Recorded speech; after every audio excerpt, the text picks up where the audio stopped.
That's why I always से real estate जब लोग इन्वेस्ट करते हैं ना, मुझे रियल एस्टेट में प्रॉब्लम नहीं है. रियल एस्टेट इट मुझे तो बहुत प्रॉब्लम है. मुझे भी बहुत प्रॉब्लम है. बहुत प्रॉब्लम है मुझे भी.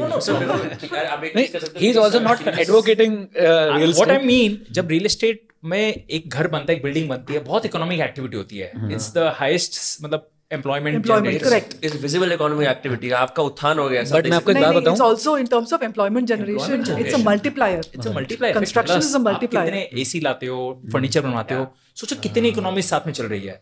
हाउसिंग इंडिया में म्यूचुअल फंड्स है, हाउसिंग सेक्टर फंड्स, उसमें मतलब 10 तो सेक्टर्स है अलग अलग, उसका इंडेक्स अलग से बना हुआ है, हाउसिंग सेक्टर इंडेक्स फंड. तो इसलिए जब कोई आदमी बोलता है ना मैंने 3 प्रॉपर्टी खरीदी है, तो खराब लगता है कि चलो रिटर्न्स कम बनेंगे, इलिक्विड है, that's not a right asset allocation, but कम से कम देश का फायदा हो रहा है. बट जब लोग बोलते हैं ना मैंने गोल्ड खरीद के लॉकर में डाल दिए हैं, बस ये क्या किया तुमने, लिक्विडिटी को स्क्वीज करके अंदर डाल दिया, which is where the same thing is happening. No, अगर ये वी आर सेइंग कंजम्पशन कम हो रहा है, इतना लीकेज है ना सिस्टम में. एक तो ट्रेडिंग में पैसा जा रहा है, एक ये क्रिप्टो में पैसा जा रहा है. So all this money is getting locked up in completely non productive things.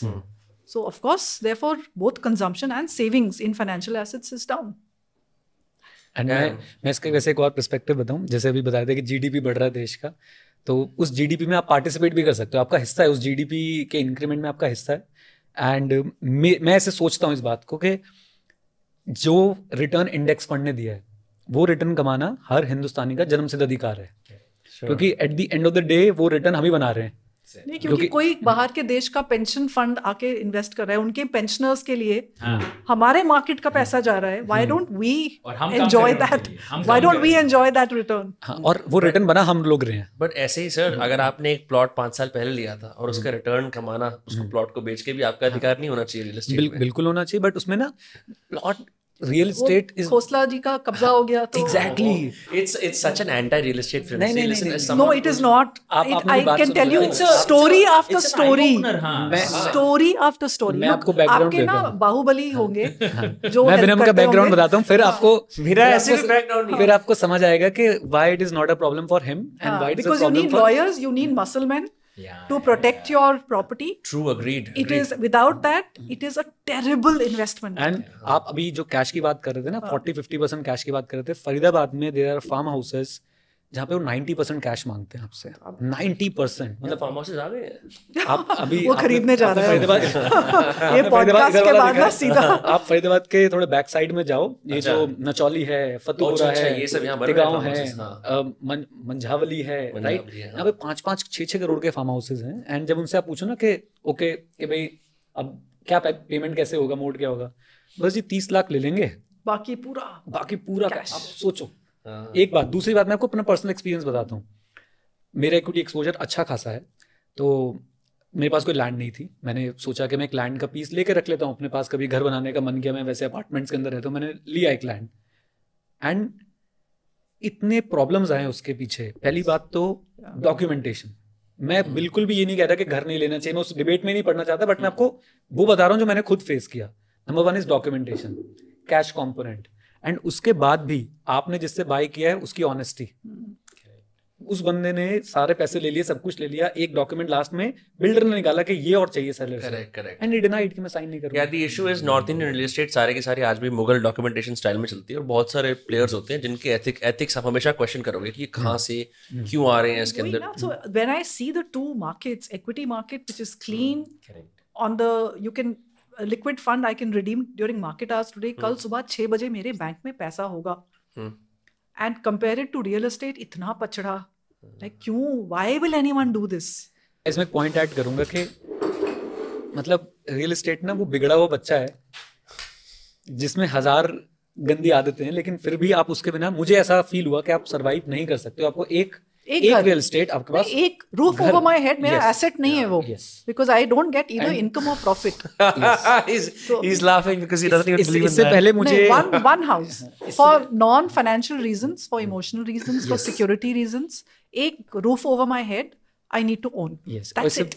इससे पहले हमें ट्रोल किया जाए, खासकर मुझे, क्योंकि मैं 5 साल पहले बोल रहा था घर नहीं खरीदना चाहिए, तो I learned, that's it. You need one house, one home where you live. Gajendra, please disagree as we mentally disagree. नहीं, मैं मुंबई में रहता हूँ, मैं अफोर्ड ही नहीं कर सकता, मैं क्या बोलूँ. बट सी देखो विनम्र, मेरी कहानी बहुत अलग है. मैं वेरी आपने मेरा किया profiling. My thoughts are very different, not necessarily may be the right views. These are my views, I always say. For the reason she mention, India में रियल एस्टेट डील करना इज़ वेरी डिफिकल्ट. और equity markets, mutual funds, मैं चूंकि 20 साल आ रहा हूँ, सब कुछ ब्लैक एंड वाइट है. जो दिखता है वो है. मैं यूएस में बैठा बैठा कंट्रोल कर सकता हूँ, और मुझे कंट्रोल चाहिए होता है कि मेरा सारा पैसा सेफ है. अगर आपको इस पॉडकास्ट की छोटी छोटी झलक देखनी है तो उसका क्लिप्स को सब्सक्राइब करें. What I see is what I get. Full transparency है, फुल डिस्क्लोजर है, राइट.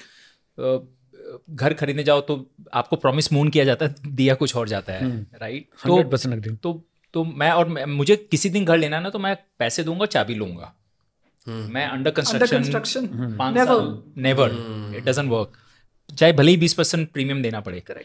तो ऑफ कोर्स मेरा ये मानना है कि जब तक घर अफोर्ड नहीं कर सकते, इसका मतलब ये है कि आपको कॉम्प्रोमाइज नहीं करना life. You should stay in the best rental flat. But again, ये डिबेट का कोई अंत नहीं है. अगर आपके पास पैसे हैं, और आप अफोर्ड कर सकते हो, और इमोशनली आपको चाहिए घर में है, तो आप ले लो. I am not buying because I am a student. मतलब मुझे वो वेल्थ बनानी है, कंपाउंडिंग टाइप है. At some stage I will buy, but with my investors, I don't say कि नहीं आप मेरे जैसा follow करो. I would never say them. And also every situation is different. Correct. So I have 2 super old people with me. My mom-in-law is 85, Papa is 88. He'll be 89 next month. On a rented property, how do you transfer them every few years? You don't get long leases in India. मुझे कोई 10 साल की lease they they. Correct. I may not think. I may think like him. I may not buy.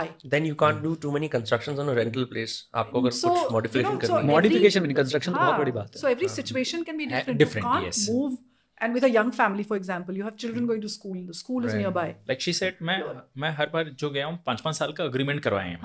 कि मैं घर पसंद आ गया, आपको जो रेंट लेना लो, 5% एस्केलेशन मैं सब दूंगा. 1 तारीख को आपको रेंट मिल जाएगा, बट आप 5 साल तक खाली कराने की बात मत करना. And I been lucky. And that's why my views has always been this thing. जिस दिन मेरे साथ खराब हो जाएगा ना, मैं सोचूंगा यार ये कौन करेगा, इससे अच्छा ले लेते हैं. Right. The Morgan Housel says in his book, no Because one is फिर crazy. वो आधार change करो. You know the Exactly. Passport, Aadhaar. Everything. Why? अच्छा, residential address change हो गया इसलिए. Address. Sara bank account. Sara bank You know, so the time that you spend in doing all of that. So if you are planning to stay in that city for 15 years, you buy. That's all. The only thing which I supplement and which I always say कि generally don't hurry up, in the sense at 25 don't hurry up. 25 साल में मत खरीदो. Absolutely. You don't know which city you'll be living, which area you'll be living. देखो 25 साल पहले सब दिल्ली की बात कर रहे थे, अब सारा गुड़गांव शिफ्ट हो गया. In the sense, a lot of action is moved to Gurgaon. तो आपने दिल्ली में घर खरीद लिया, फिर उसको बेचो, फिर यहाँ खरीदो. और इतना हाई कॉस्ट होता है ना, transaction cost are so high in real estate. Right. So it's better that you decide कि अब I am settling down here, my kids will grow up here. And इसका एक perspective ये भी है कि लोग इक्विटी से क्यों डरते हैं, उन्हें लगता है इसमें रिस्क है. एंड दे डोंट अंडरस्टैंड कि रियल एस्टेट में भी रिस्क है. अभी जो अंडर कंस्ट्रक्शन वाली बात बता रहे हैं, और वहाँ पे ना बहुत अननोन रिस्क है. यहाँ पे तो फिर भी आप बैठ के समझोगे ना, अच्छा market risk is there, manager risk is there, आप थोड़ा सा दिमाग लगाओगे समझ आ जाएगा. बट रियल एस्टेट में आपको नहीं पता कि किस किस तरह के रिस्क है. Look at real LA fires. अभी जो LA में fires हो रहे हैं, कई लोगों के 20 मिलियन के घर. removed insurance. Yeah, they've removed to cancel कर दिए. 3 महीने पहले उनको पता था ये होगा. Like insurance companies, they removed the insurances. Because the actuaries are way smarter than regular So they people. removed. So these people have multi-million dollar homes and Zero कुछ नहीं मिलेगा स्टेट से. land की value. And that is what I was. No, there'll be a bailout. There'll be bailout here. That is why I say Taxpayers will risk is what you don't see coming. Exactly. You know, सबने घर बनाए, करोड़ों के घर बनाए, but ये risk किसी ने सोचा कि कहाँ से आ जाएगा. और जो चीज गोल्ड थी suddenly became into charcoal. Yeah. Right? Now the Overnight. distress sales will happen. Correct. फिर cycle दोबारा होगा. We don't learn. There is a great game on my iPad that I am playing. मैं अभी भी games खेलता हूँ. सब खेलते हैं. No, not like live वाले games. ऐसे it's a game called Civilization 6. उसके अंदर you start off very small. आपके पास 2 settlers होते हैं जिनको शहर बसाना है, और 4 soldier होते हैं. And by the end you have to make your own empire. आपको trade करनी होती है, diplomacy करनी होती है. 6 conditions of winning है. सबसे बड़ी military, cultural victory, religious victory, diplomatic victory, science victory. जब आपको शहर बसाना होता है ना, हर टाइल के ऊपर it's like a strategy based game. छोटी छोटी टाइल्स होती है, वहाँ आप बिल्डिंग्स बना सकते हो, युद्ध कर सकते हो, कुछ भी कर सकते हो. Each tile tells you the quality of the city centre. वो बोलते हैं nearest to fresh water resources, nearest to resources, flood का डैमेज कितना है यहाँ पे, बाकी सारी सिटीज़ की वो आएगी नहीं आएगी. That is alone taught me so much about कि if you settle a city in a bad place that is prone to floods, ऐसा होता है, बहुत खूबसूरत शहर बनाया मैंने, कई अपने घंटे लगा के, बाढ़ आ जाती है, सारा शहर नष्ट हो जाता है, and that was just like, you don't even think about this. People don't think about, like, Gurgaon real estate absurd prices में बढ़े जा रही है, but the AQI is like touching thousands right now. People are still buying. So I always have a view, जब लोग घर खरीदते हैं ना, मेरे लिए सबसे बड़ा जो कंपोनेंट है मेरे लिए, घर अंदर से कैसा है, ये आसपास में कैसा है, लोकेशन, जैसे वो विद्या बालन बोलती है, entertainment in real estate, to me location, घर भले ही छोटा हो, यू नो, बट कौन सी एरिया में है। मैं आपको मजाक बताता हूँ। सो आई स्टेट चर्च गेट, मेरे रात को मैं 9 बजे था वहाँ पे, काली पीली टैक्सी, वो ड्राइवर वहाँ गाड़ी पार्क करता, मतलब भैया आप गाड़ी यहाँ क्यों पार्क कर रहे हो? बोलता नहीं, यहाँ पार्क करके मैं कुर्ला जाऊँगा, मैं वहाँ रहता हूँ, लोकल ट्रेन पकड़ के कुर्ला जाऊँगा। तो मतलब आप तो खुद गाड़ी के मालिक हो, आप तो अपने घर के पास कर सकते हो। तो वहाँ चोरी हो सकती है, यहाँ चोरी नहीं होगी। यहाँ मंत्री लोग रहते हैं, यहाँ से गायब नहीं होगी। So look at the safety and this thing. तो with real estate I would say location matters a lot.